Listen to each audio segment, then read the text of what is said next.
The way of the open hand is the most martial artsy of all the monastic traditions, so when you're ready to punch and kick your way into the hearts of your enemies, let's talk about this path.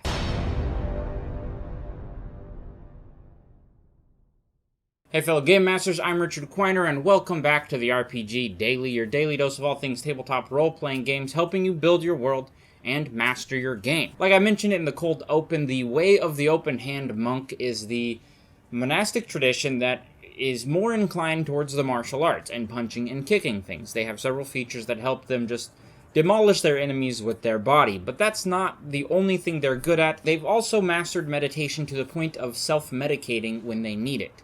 So let's get into this way of the open hand. At level 3, when you choose the way of the open hand, you get the ability Open Hand Technique. Now this, essentially, in few words, you get to not only use your own ki to manipulate and attack your opponents, but you can also manipulate your opponent's ki to a devastating effect. Speaking from my own experience, any DM that's been on the receiving end of a open hand monk knows the potency of this ability. How this effect works at level 3 is when you spend ki points to use your Flurry of Blows ability, you get one of these 3 additional effects added on top of it. Option A is the creature needs to make a dexterity saving throw or be knocked prone. Option B is that target makes a strength saving throw or they're pushed back 15 feet. Or option C is that target can no longer take any reactions until the end of your next turn. In a game like Dungeons & Dragons, in which action economy or who has the most actions is going to win kind of scenario, having the ability to lock down an opponent by knocking them prone, by knocking them out of the way so they have to move first,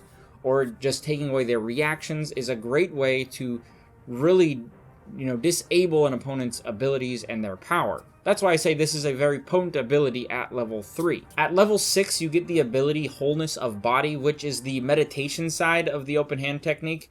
What this means is you can meditate to heal yourself, is how this works. How this works is as an action, you can regain hit points that are equal to your monk's level times 3.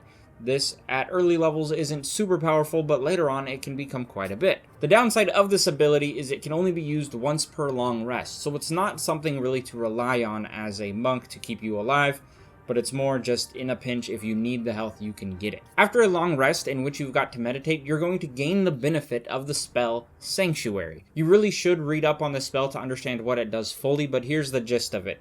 When a would-be attacker comes to attack you, they must make a wisdom saving throw. If they fail that wisdom saving throw, they need to attack somebody else. There is a little more to this though. This Sanctuary ability doesn't help you with area of effects attacks, so if an enemy casts Fireball, you're going to likely have to make your dexterity saving throw anyways. And if you, as the open hand monk, attack or affect an enemy in any way, this effect of Sanctuary ends. So it's a very passive ability. You have to really think of when you are actually going to fight. If you've just finished a long rest and you're going into a situation that could get a little hairy, you might want to opt for a more diplomatic approach, or if you are in a fight, you have to decide if you are going to actually hit things and end the Sanctuary effect. It's kind of a risk-reward kind of scenario here. At level 17, you get the ability called Quivering Palm, and this is the mythical Death Touch. Essentially, this is an ability where you can injure your opponent immediately or days later if you so want, without even really having to attack them. Oh, nope. This ability is essentially a way to damage an enemy potentially days later if that is useful in any way. And sometimes I could think of several role-playing scenarios where that could be useful, or where you might want to have this sort of control over an enemy character or an ally character. There's a lot of steps in how this works, so we're going to break this down bit by bit. First things first, when you hit an enemy target with an unarmed strike, you can spend 3 ki points to send some vibrations into their body. These vibrations last the number of days equal to your monk's level, which at level 17, that's 17 days. These vibrations are harmless right off the bat. So why are they even useful? Well, they cause damage when you end the vibration. At any point between applying that effect to an enemy and the 17 or more days later, you can use an action to end the vibrations in that enemy. It will affect them no matter where they are, as long as they're on the same plane of existence as you. So they can be anywhere else in the world, or you could have had this fight and you could have gone to the other side of the world and you could just be like, oh, I think I'll just end that now, and it will affect them anyways. So what is this effect? First thing, the target has to make a Constitution saving throw.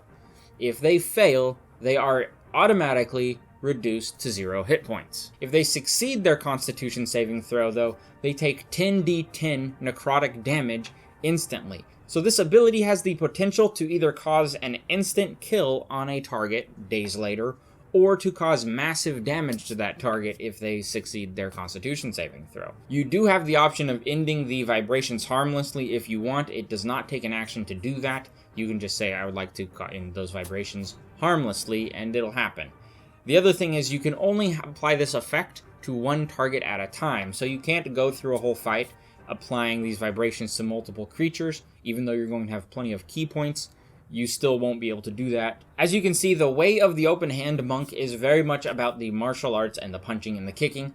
I really like the idea of the quivering palm and being able to just essentially, apply that kind of mythic death touch where you just punch somebody and it's like, oh, you're going to die some point in the next 17 days. And potentially you could actually follow through with that threat. This monk is interesting to me just because it is such the quintessential monk. I hope you've enjoyed this video. Let me know what you think of the Way of the Open Hand in the comments below, and come back tomorrow for more monk information. Thanks for watching.